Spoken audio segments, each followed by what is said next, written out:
Vermes da Terra é um conto de Robert E. Howard, publicado na Weird Tales em novembro de 1932. Aqui vamos mostrar o conto na íntegra e eu utilizo a tradução do Alex Magnus pela Red Dragon, com imagens da adaptação feita pela Marvel, roteiros de Roy Thomas e desenhos de Barry Windsor-Smith, com arte final de Tim Conrad. Ela foi publicada originalmente na The Savage Sword of Conan, números 16 e 17, em dezembro de 1976 e fevereiro de 1977, respectivamente. Aqui no Brasil, esta adaptação foi publicada na Espada Selvagem de Conan, números 27 e 28, em janeiro e fevereiro de 1987. A gente fez uma pesquisa entre os inscritos e a maioria escolheu que utilizássemos a versão em preto e branco, como ilustração do conto. Obrigado, pessoal, pela participação.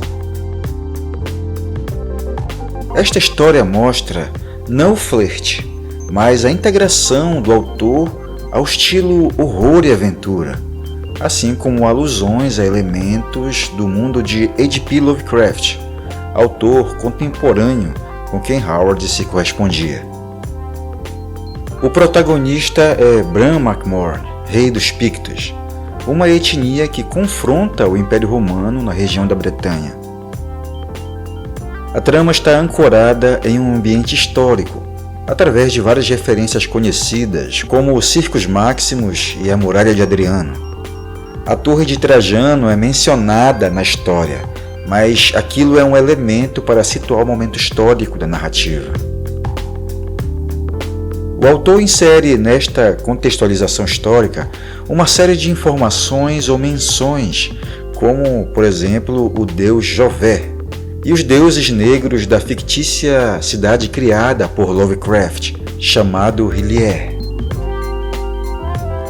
E é neste amálgama, com uma ambientação muito sombria, que Howard apresenta uma prosa poética em muitos momentos, mas com crueza e apelo aventuresco.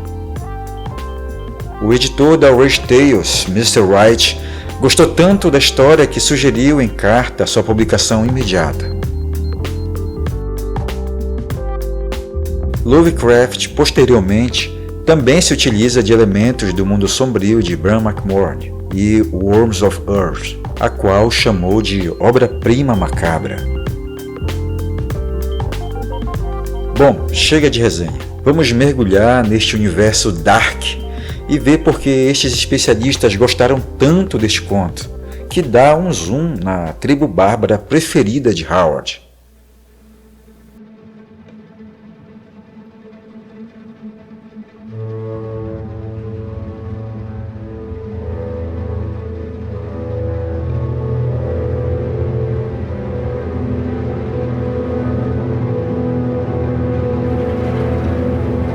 Cravem os pregos, soldados, e deixem nosso convidado ver a realidade da nossa boa justiça romana.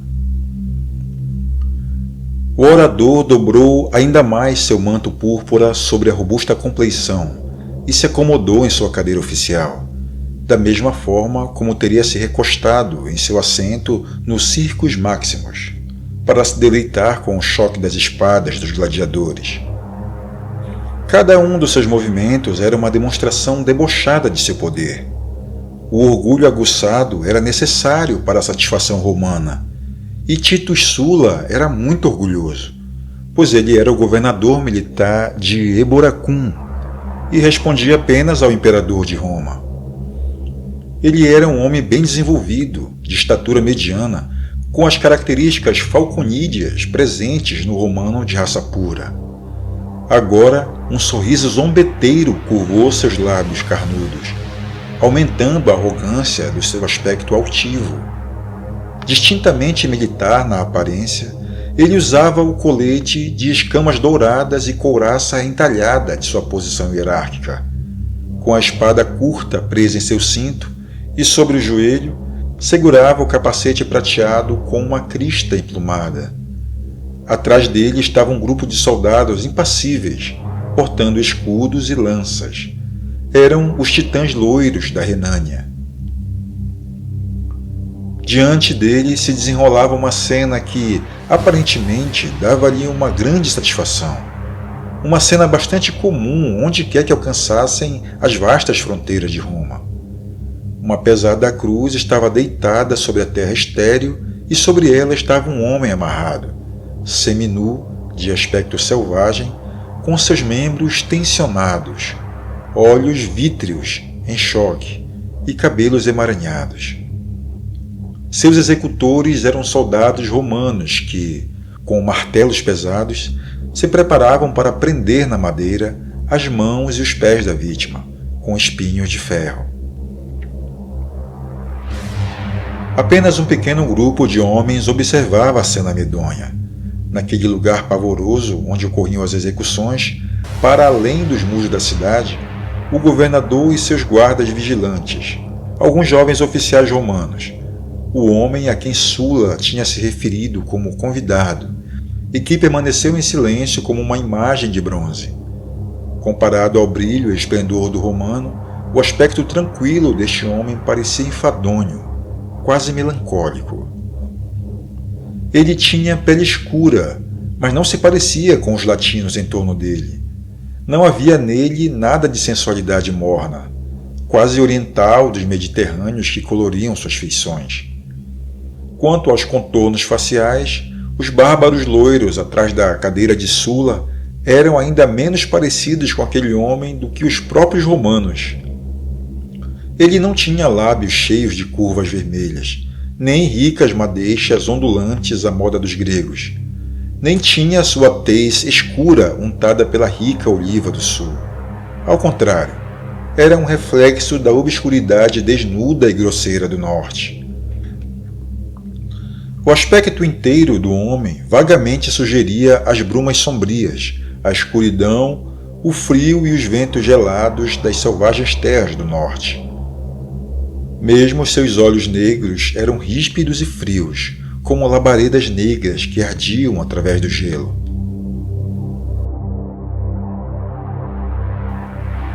Sua altura era mediana, mas havia algo nele que transcendia a mera massa física. Era uma certa vitalidade inata e feroz, que só poderia ser comparável à de um lobo ou uma pantera.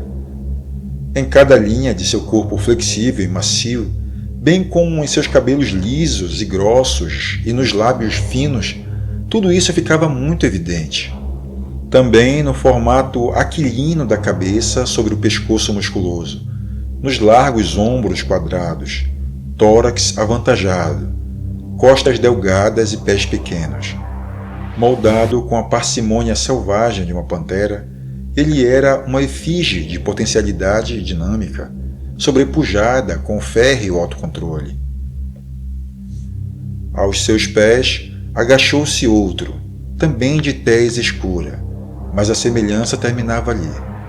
Esse outro era um gigante atrofiado, com membros deformados, corpo espesso, uma baixa testa oblíqua e uma expressão de ferocidade amorfa, já claramente mesclada com o medo. Se o homem na cruz já se assemelhava de uma forma tribal ao homem chamado por Titus Sula de convidado, muito mais se assemelhava ao gigante atrofiado que se agachou. Bem, parta Makhosna, disse o governador com deliberado desaforo.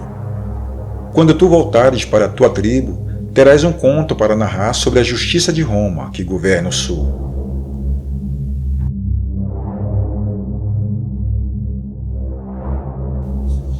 Sim, eu terei um conto, respondeu o outro com uma voz que não apresentou nenhuma emoção, tal como seu rosto escuro, adestrado à inércia, não mostrara nenhuma evidência do turbilhão vertiginoso em sua alma.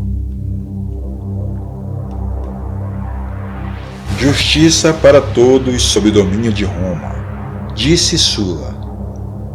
Pax Romana, recompensa para a virtude e punição para o erro. Ele riu internamente de sua própria sórdida hipocrisia. Em seguida continuou. Tu vês, emissário das terras pictas, como rapidamente Roma pune o transgressor. Sim, eu vejo, respondeu o Píquito em uma voz cuja raiva reprimida se transformou em ameaça mortal. Vejo como um súdito de um rei estrangeiro é tratado, como se fosse um escravo romano. Ele foi julgado e condenado em tribunal imparcial, respondeu Sula. Sim, e o acusador era um romano. As testemunhas eram romanas. O juiz era romano. Ele cometeu assassinatos? Em um momento de fúria, ele feriu um comerciante romano trapaceiro que o havia enganado e roubado. E não podemos esquecer de acrescentar a lesão ao insulto. Sim, ele foi lesionado. Por acaso seria seu rei um cão para que Roma crucifique seus súditos à vontade, condenados por tribunais romanos? Seria seu rei demasiado nécio ou incapaz de aplicar justiça, uma vez sendo conhecedor das acusações formais contra o acusado? Bem, disse Sula cinicamente. Tu mesmo podes informar Abram McMore, pois Roma, meu amigo, não dá satisfação de suas ações para reis bárbaros. Quando os selvagens vêm para estar entre nós, devem agir com discrição ou sofrerão as consequências. O Píquito fechou suas mandíbulas de ferro com um estalo, deixando claro a Sula que não haveria novos comentários. O romano fez um gesto para os executores. Um deles pegou um prego e colocou sobre o pulso grosso da vítima, ferindo-lhe profundamente. A ponta do espinho de ferro penetrou fundo na carne, triturando os ossos. Os lábios do homem na cruz se contraíam, mas nenhum gemido lhe escapou. Como um lobo aprisionado que peleja contra sua jaula, a vítima indefesa instintivamente se contorcia em convulsões. As veias incharam em suas têmporas, o suor gotejou em sua testa. Os músculos dos braços e pernas se contraíam sob a dor e a agonia. Os martelos caíam inexoráveis em golpes potentes, mergulhando cada vez mais profundamente. As pontas cruéis e afiadas através dos pulsos e tornozelos. O sangue jorrou como um rio rubro sobre as mãos dos homens que seguravam os pregos, manchando a madeira da cruz, até que o estilhaçar de ossos se tornou claramente audível. Mesmo assim, o moribundo não soltou um gemido, embora seus lábios enegrecidos se contorcessem e esticassem, até que as gengivas se tornassem visíveis, e sua cabeça peluda girava involuntariamente de um lado para o outro. O homem chamado Parta Machiosna permaneceu em silêncio, como uma estátua de ferro. O ardor nos olhos de um rosto inescrutável, todo o seu corpo rijo como aço devido à tensão de seu titânico autocontrole. A seus pés estava agachado seu servo disforme, escondendo seu rosto da visão macabra, os braços selados em torno do joelho de seu mestre. Aqueles braços apertavam como se feitos de aço e sob o ritmo de sua respiração afante, o companheiro moribundo sobre a cruz murmurou incessantemente em um apelo final. Então, ouviu-se o último golpe. As cordas que prendiam braços e pernas foram cortadas, de modo que o homem pendesse na cruz, suportado apenas pelos pregos. Por fim, o homem na cruz decidiu abandonar sua silenciosa e penosa peleja, que só contribuía para abrir cada vez mais suas feridas agonizantes, trespassadas pelas hastes de ferro. Seus olhos negros e brilhantes nunca desviavam um olhar fixo ao rosto do homem chamado Parta Machiosna, pois neles ainda existia uma sombra tênue de terrível esperança. Então os soldados ergueram a pesada cruz e depositaram sua extremidade inferior no buraco que já guardava aberto na Terra Negra. Em seguida, cobriram o buraco e firmaram bem sua base para que a haste gigante se mantivesse ereta. O Píquito pendeu na cruz, suspenso apenas pelos potentes espinhos de ferro que trespassavam suas carnes. Mas ainda assim, nenhum som escapou de seus lábios. Seus olhos suplicantes ainda pairavam sobre a face sombria do emissário, mas o vestígio de esperança havia sumido. Ele ainda viverá por dias, Sula disse satisfeito. Estes pictos são mais difíceis de matar do que gatos. Vou manter aqui uma guarda de 10 soldados que o vigiarão dia e noite, para me certificar de que ninguém virá retirá-lo da cruz antes de estar morto. Ei, tu aí, Valérios, em honra ao nosso vizinho ilustre, o rei Bran McMorn, dê-lhe um copo de vinho. Com uma risada, o jovem oficial se aproximou, segurando uma taça cheia de vinho, e ficando na ponta dos pés, ergueu-a até os lábios ressecados do moribundo. Nos olhos negros do homem deflagrou-se uma onda rubra de ódio inexpugnável. Então ele girou a cabeça de lado, para evitar que a taça tocasse seus lábios. Em seguida, com um escárnio feroz, cuspiu nos olhos do jovem romano. Com uma praga explodindo em sua garganta, Valérios atirou o copo no chão, e antes que qualquer um dos que estavam ali presentes pudesse impedi-lo, arrancou sua espada e a embainhou no corpo do homem.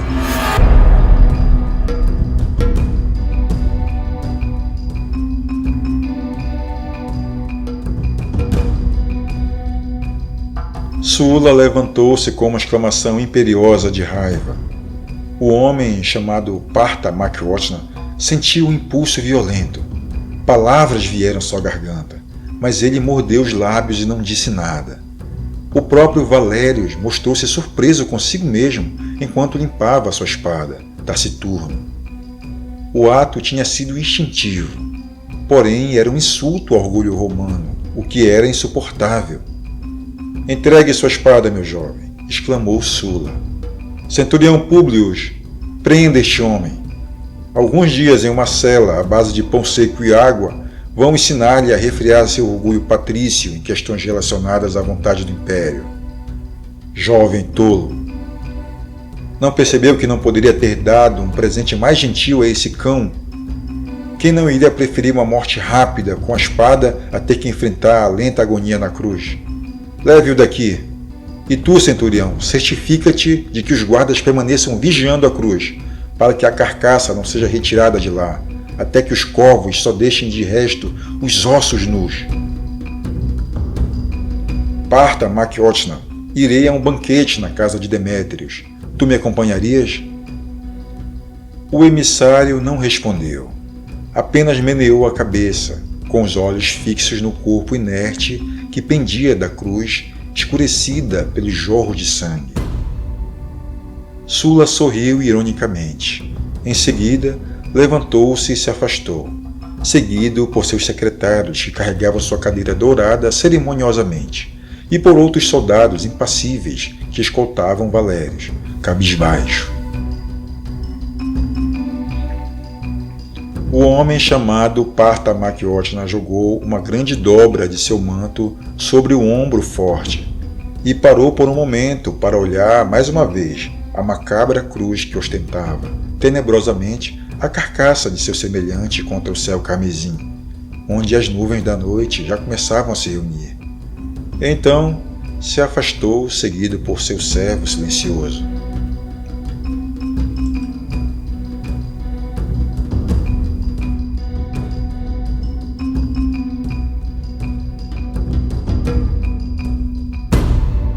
Em uma câmara interna de Eboracum, o homem chamado Partha Makwotna caminha de um lado para o outro, com a inquietação feroz de um tigre enjaulado.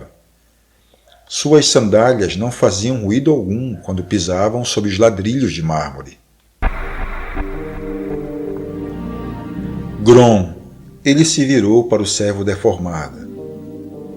Bem, eu sei porque tu agarraste meus joelhos com tanta força.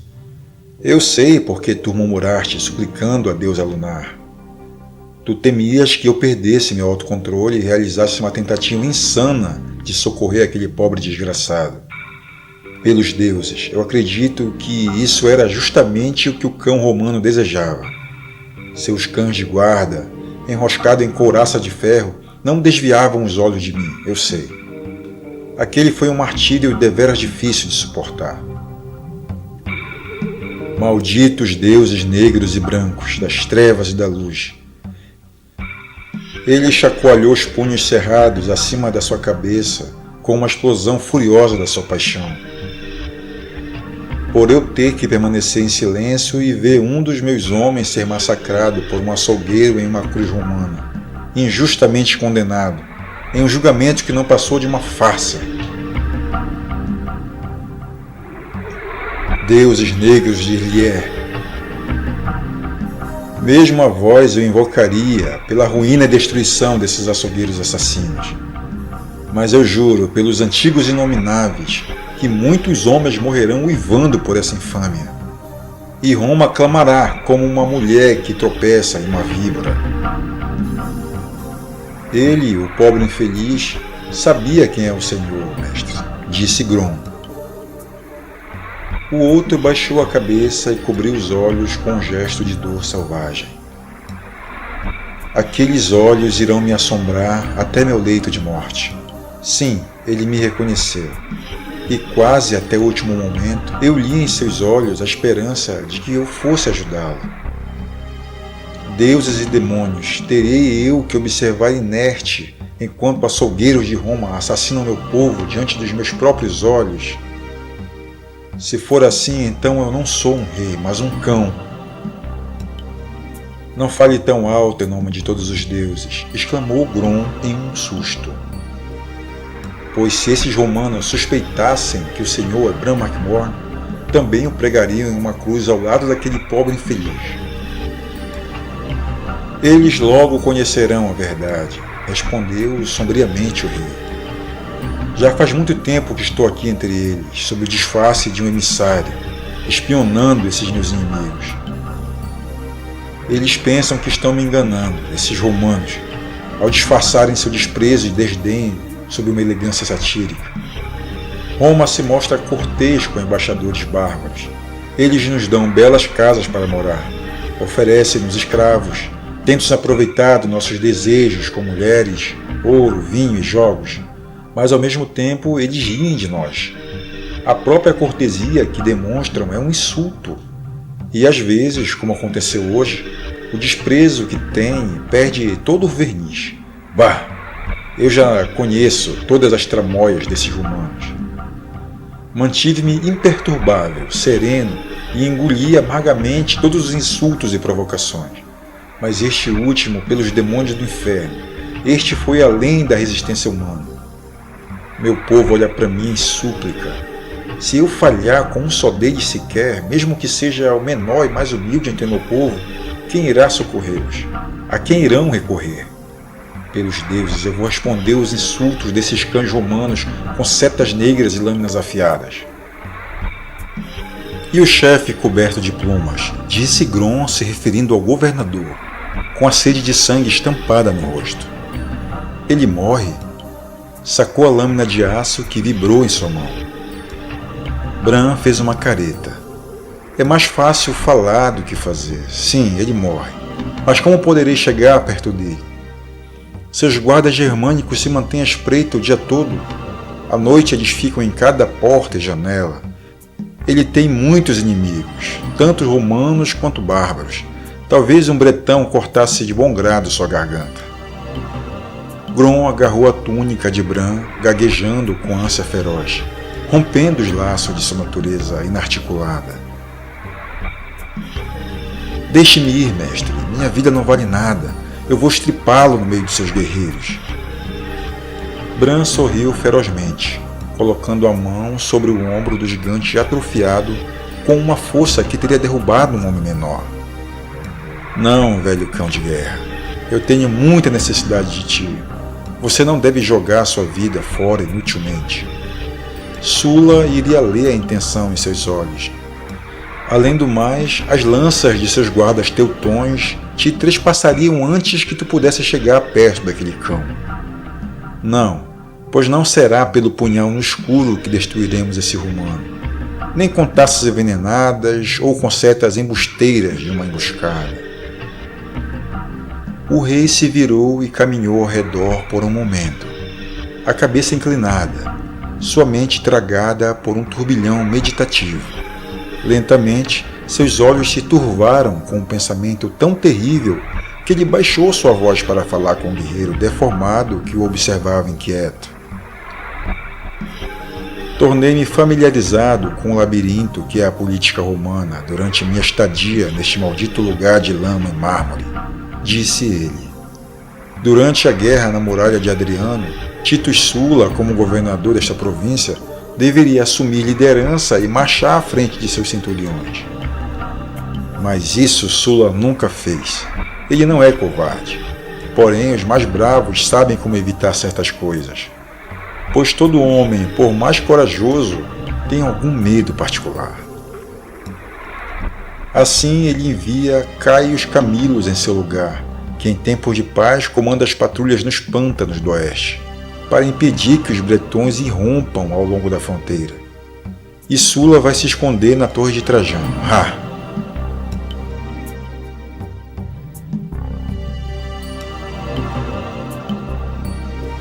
Ele girou e agarrou Grom com dedos de aço.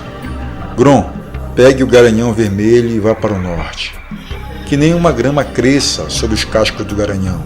Cavalgue para Cormac na Connacht. Diga-lhe para varrer a fronteira com espadas e tochas. Que seus selvagens celtas se deleitem com o derramamento de sangue e matança. Eu estarei com ele em breve. Antes, porém, tenho assuntos no oeste. Os olhos negros de Grom brilharam sombriamente. Ele fez um gesto impulsivo com sua mão torta. Um movimento instintivo de pura selvageria. Bran retirou um pesado selo de bronze oculto sob sua túnica. Este é meu salvo-conduto como um emissário aos tribunais romanos, disse severamente. Isso irá abrir todas as portas entre esta casa e Baal-dor. Caso algum oficial decida questionar-lhe com maior rigor. Aqui, tome. Levantando a tampa de uma arca de ferro entrelaçado, Bran tirou uma pequena e pesada sacola de couro que ele colocou nas mãos do guerreiro deformado. E quando todas as chaves falharem ao abrir uma porta, disse ele, use as chaves do ouro. Vá agora. Não houve despedidas cerimoniosas entre o rei bárbaro e seu vassalo selvagem. Grom balançou o braço em um gesto de saudação. Em seguida, girando sobre os pés, ele se apressou do aposento, tão rápido quanto um fantasma. Bran caminhou até uma janela gradeada e olhou para as ruas enluaradas lá fora. Esperarei até que a lua baixe, murmurou melancólico. Então eu pegarei a estrada para o inferno. Antes, porém, tenho uma dívida a pagar. Ele ouviu a melodia furtiva e enfadonha dos estandartes que balançavam ao longe. Com o salvo-conduto e o ouro, nem mesmo Roma poderá parar um salteador picto, murmurou o rei. Agora eu vou dormir até que a lua se ponha. O rei bárbaro olhou para as colunas de mármore ricamente decoradas em alto relevo, símbolos de Roma. Ele soltou um grunhido e se jogou sobre um divã acolchoado, do qual arrancou impaciente as almofadas e os lençóis de seda, pois eram coisas demasiado suaves para o seu corpo bruto e rígido. O ódio e o ardor negro de vingança fervilhavam em seu íntimo. Mesmo assim, foi imediatamente tragado pelo sono. A primeira lição que tinha aprendido em sua vida dura e amarga foi cair no sono rapidamente, sempre que surgisse a oportunidade, como um lobo que flerta com o sono durante a caça. Geralmente, seu sono é tão suave e sem sonhos como os de uma pantera, mas nesta noite foi o contrário. Ele mergulhou nas cinzentas profundezas insondáveis do adormecimento em uma esfera mística, atemporal, enevoada e sombria. Ele encontrou a figura alta, magra, de barba grisalha do velho Gonar, o sacerdote da lua, alto conselheiro do rei Picto. Durante a aparição, Bran ficou horrorizado pois o rosto de Gonar era pálido como a neve das geadas glaciais. O velho tremia como se estivesse acometido por uma doença mortal.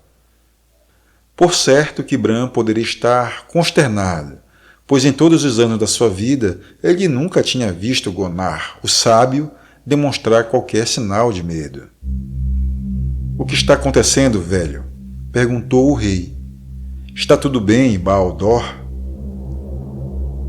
"Tudo está bem em Baal-dor, onde meu corpo jaz adormecido", respondeu o velho Gonar. "Através do vazio eu vim para cá, para lutar contigo, Portual." "Rei, tu estás louco. Que pensamentos são esses que leem tua mente?" "Gonar", respondeu Bran carrancudo, "hoje eu tive que me calar e assistir à morte de um de meus homens na cruz de Roma. Qual era seu nome ou seu posto eu não sei, não me importa. Ele poderia ter sido um leal desconhecido guerreiro entre os meus ou poderia ter sido um fora da lei. Mas eu sei que ele era dos meus. Os primeiros aromas que ele conheceu foram os aromas da Urze. A primeira luz que ele viu foi o nascer do sol nas colinas Pictas. Ele pertencia a mim, não a Roma. Se a punição fosse necessária, então eu, e não o outro, deveria tê-la aplicado. Se ele tinha que ser julgado, então nenhum outro além de mim deveria ter sido juiz. O mesmo sangue fluía em nossas veias. O mesmo fogo enfurecido ardia em nossos cérebros.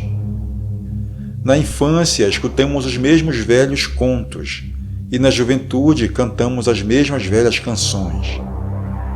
Ele era vinculado ao meu próprio coração, como cada homem, cada mulher e cada criança das terras pictas também são. Era meu dever protegê-lo.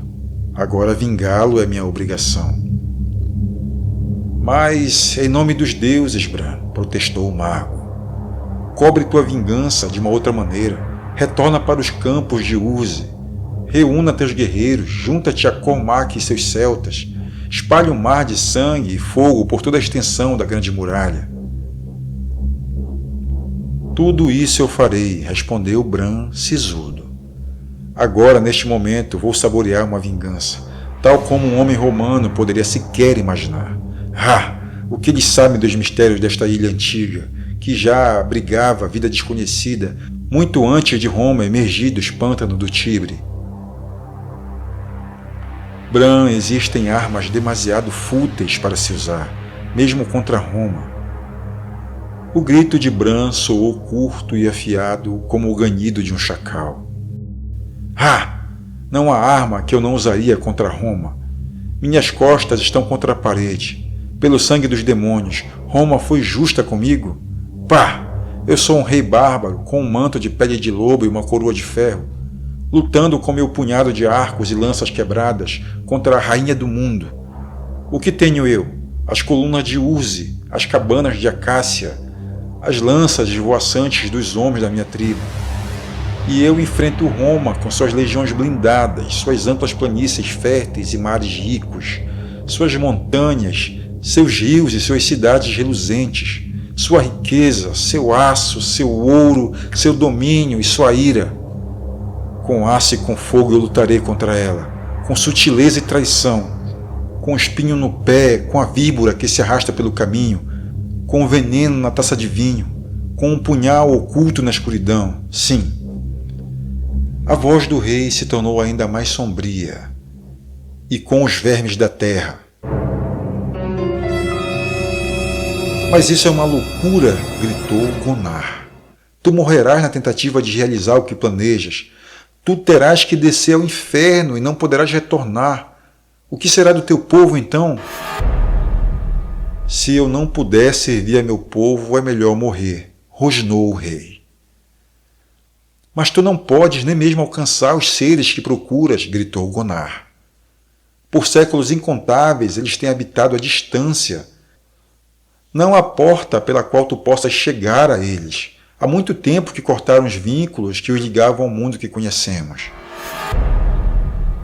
Há muito tempo, respondeu Bran sombriamente. Tu me disseste que nada no universo era separado do curso da vida. uma verdade que tenho frequentemente visto provar-se evidente. Nenhuma raça, nenhuma forma de vida, exceto por uma razão muito forte, por algum modo isola-se totalmente do resto da vida e do mundo. Em algum lugar há uma estreita ligação conectando aqueles que procuro ao mundo que conheço. Em algum lugar há uma porta. Em algum lugar entre os pântanos desolados do oeste eu vou encontrá-la. O horror inundou os olhos de Gonar, e ele deu para trás, exclamando: Ai, ai, ai, ai, para o reino Picto! Pesar ao reino por nascer! Ai, ai, negro, pesar para os filhos dos homens! Ai, ai, ai, ai! Bran acordou em uma sala tomada pelo negrume das sombras, salvo pela luz das estrelas que entrava pelas grades da janela. A lua tinha afundado, afastando-se de vista, embora seu brilho fraco acima pairasse sobre os telhados das casas. A memória de seu sonho sacudiu-o e ele jurou sob sua respiração. Levantando-se, ele jogou fora a capa e manto, vestindo uma camisa leve de malha de aço preta, cingindo sobre a espada e punhal. Indo novamente até a arca de ferro, ele levantou várias sacolas compactas e esvaziou o conteúdo que tilintava para dentro da algibeira de couro em seu cinto.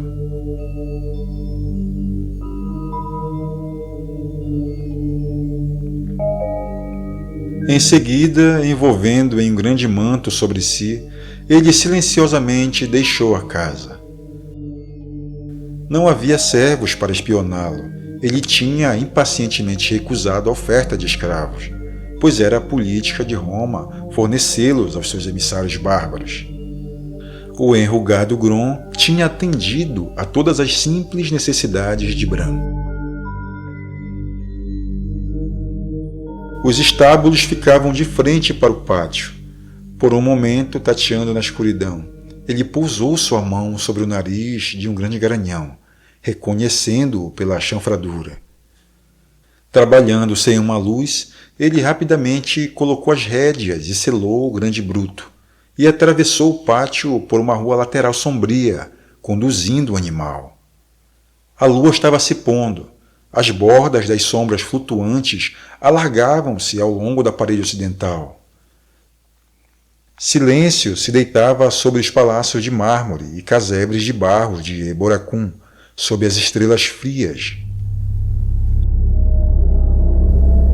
Bran tocou a algibeira em seu cinto, que estava pesada com o ouro cunhado que ostentava o sinete de Roma.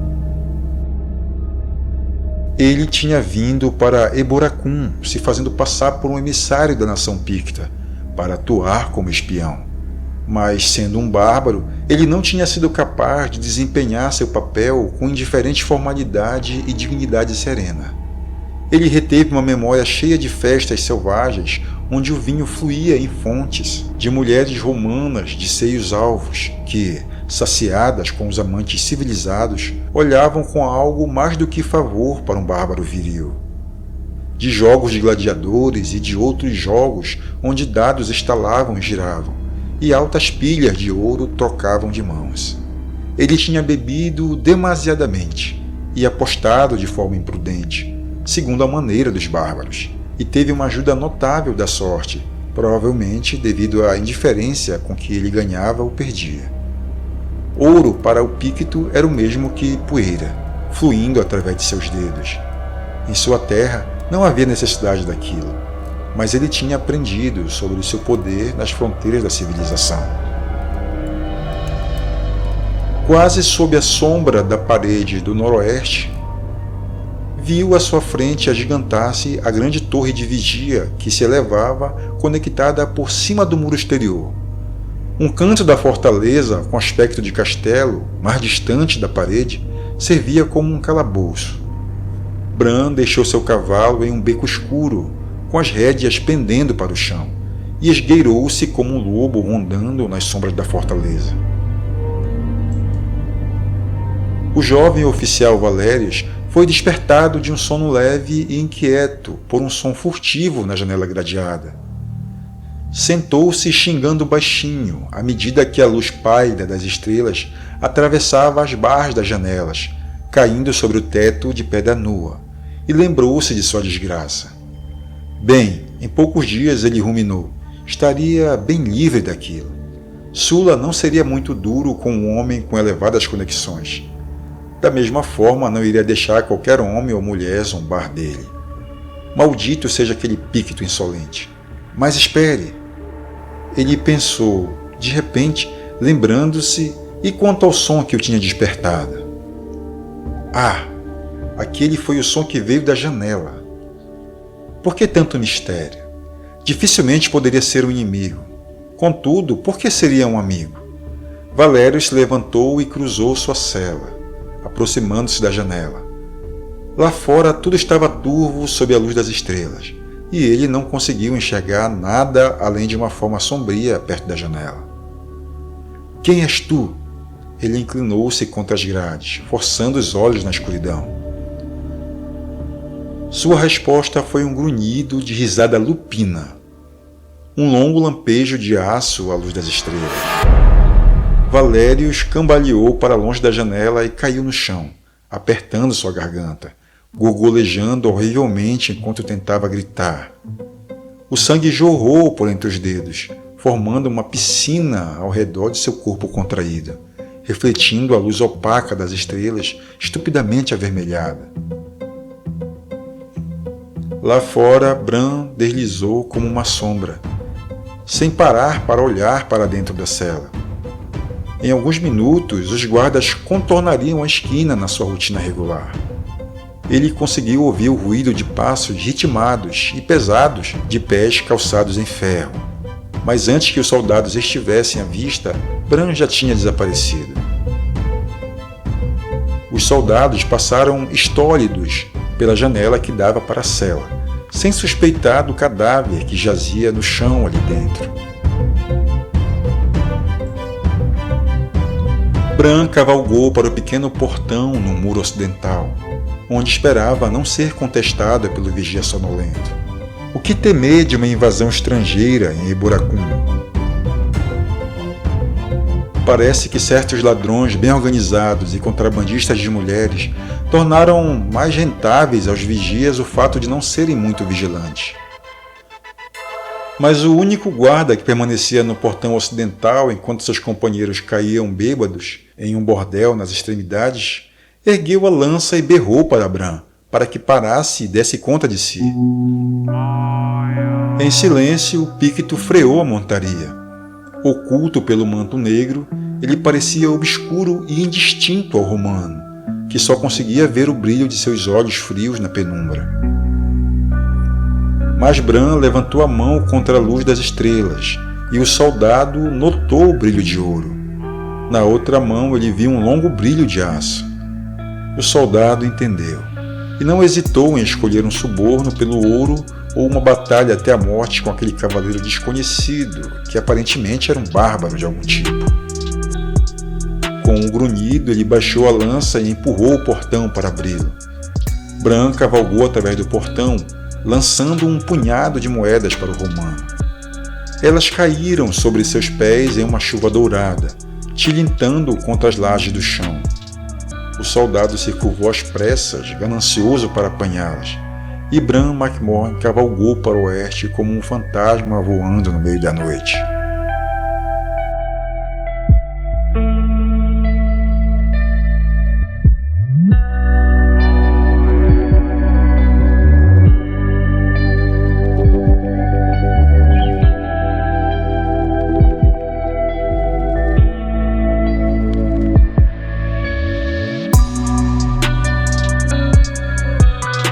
A jornada de Bran McMorn só está começando. Valeu por assistir até agora. Não esqueça de descer o machado no like. O Crônicas Iborianas é o canal do Conan e agora do Bran McMorn. Aqui toda semana tem conteúdo howardiano. Aguarde a sequência deste conto a ser postado aqui. Com certeza você vai gostar. Agora você já pode apoiar o canal. Lá embaixo do vídeo você tem a opção Valeu, que pode clicar e apoiar nosso trabalho com algum valor. Fique à vontade para contribuir se você puder. E dê uma navegada nas nossas playlists. Com certeza você vai curtir o conteúdo. E deixa lá o seu comentário para interagir comigo. Pessoal, é isso aí. A gente se encontra então daqui a pouco no próximo vídeo. Valeu, tchau!